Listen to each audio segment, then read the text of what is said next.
I'm very curious. Like, what is Deion's actual modus operandi of recruiting?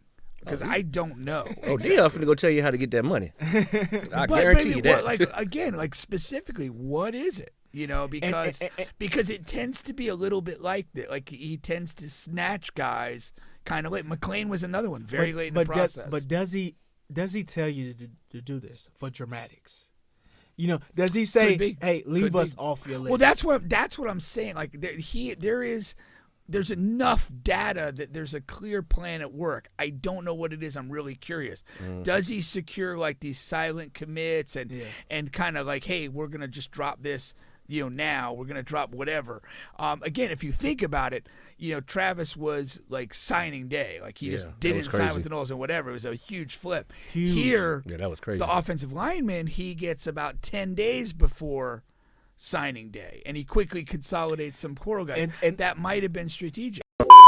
Basically, Deion is, of course, college football. We're entering the portal season, and National Signing Day is like the 20th, right around the corner. The early National Signing Day is the 20th, and then there's a subsequent one in February. But most of the business will be done on the 20th. Exactly.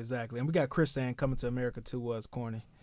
All right, Chris. All right. So what we're gonna do is I'm gonna play a video. So Deion was in a recent interview. He's talking about the portal and things of that nature. And he said he compares it to free agency in another interview. I'm not sure if it's this one. And then we're going to talk about his success he's had so far. All right.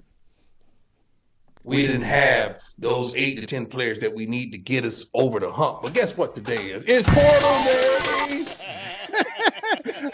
I am in the portal like I'm not hard to find. You know I'm not hard to find. And guess what I'm finding? Lineman. So they're dubbing Deion Sanders the Portal King as he's finding some success, getting those offensive linemen. Of course, if Colorado's number one issue that damn line. Above all was the offensive line, how poor the offensive line play was. All right. And basically he said his plan of attack is to go to the offensive line and then go to the defense. But he's going to get – and also when he said that the portal, he's treating it like free agency and things like of that nature. But he's also saying that he prefers the portal because these are, you know, guys who have played in college football 2, 3, 4 years already. Mm-hmm. And, you know, he prefers that over the incoming freshman class because it's such a bag. It's a mixed bag. A guy could be 4 or 5 stars, but you really don't know what you got in him. Yeah. You know what I mean? Yeah. Especially with this NIL money, guys are just going to come in and get the money. Kamani and McClain on that Colorado roster is a prime example of that. He was a 5-star guy, a cornerback that they flipped late from Miami, and he had a very up and down season. And Deion was very critical of him at times, not really practicing hard enough, not doing film study. When you get a guy 2-3 years into college football, he understands that. Like, he's adjusted to the lifestyle of college football. And, again, if it's a guy that you're looking at, you feel confident that he's adjusted well. And, even 5-star guys coming from high school can have some issues and a period of adaptation that you're kind of circumventing when you go to the portal. Yeah. I agree completely. Again, he's doing the Deion thing. He's creating a buzz. The first piece was they actually got like a 5-star high school recruit tackle. The number 1 overall offensive lineman. Correct. Yeah. And now he's kind of quickly consolidated a number of transfer portal guys behind that. But you know what's also interesting about the number 1 offensive lineman is Colorado wasn't on his list. Right. Colorado wasn't on his final 3 or 4 list. He had visited a few months ago, but he had Alabama, Georgia, and someone else on his list. And this goes back to Travis Hunter. Like, he was a Florida State commit for like 2 years, and signing day goes with Jackson State at the time.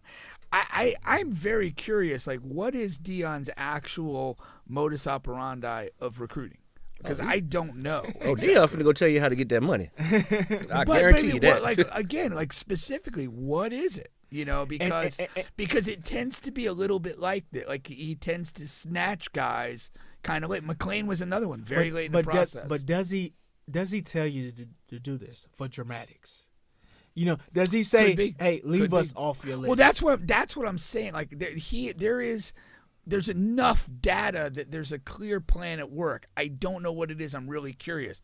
Does he secure like these silent commits and kind of like, hey, we're gonna just drop this, now we're gonna drop whatever. Again, if you think about it, Travis was like signing day. Like he just didn't sign with the Knowles and whatever. It was a huge flip. Here, that was crazy. The offensive lineman, he gets about 10 days before signing day, and he quickly consolidates some portal guys, and that might have been strategic. And the move there was he announced it on national TV on Undisputed. Then he went to the ESPN networks, and but that's also a way to secure more NIL deals, because you're doing this on national TV, saying you're going to Deion, a team that wasn't on your final 3 list. That's going to create so much of a buzz for you. Offensive linemen, I mean, let's be real, like they don't garner a lot of attention and NIL. Yeah, for the most part, No, I'm just very curious in like how exactly he operates. And another thing, like you don't like somebody was commented the other day, like you never see like Deion at somebody's house. Right. Like all these other coaches, Yeah. like, Kirby, Norvell, Nick, they're helicoptering into the high school. They're at mom's house eating, sweet Dinner, potato yeah. pie or whatever. And that's the thing. And they always they're with the prospect and the family and taking pictures.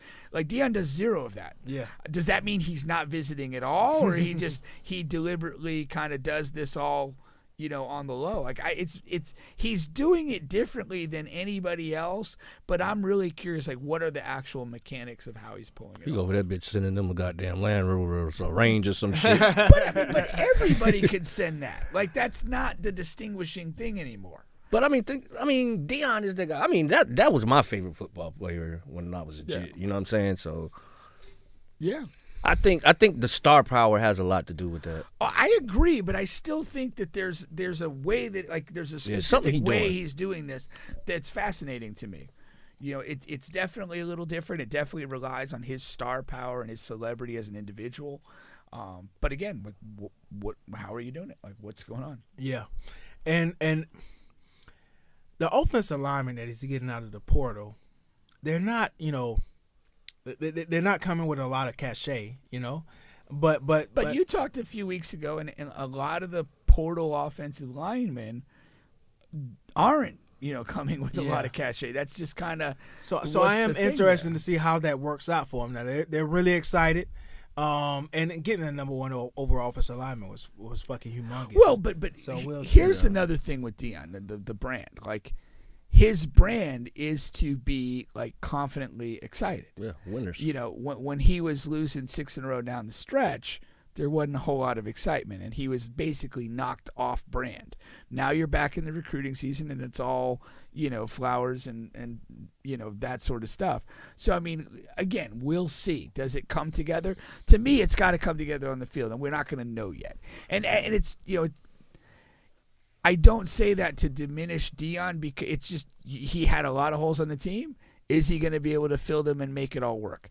That's the question. And we're not going to know until you play games. Another thing I didn't factor in, really, because Deion, I just do not believe he's going to be there in like a year or two, especially when his kids go to the NFL.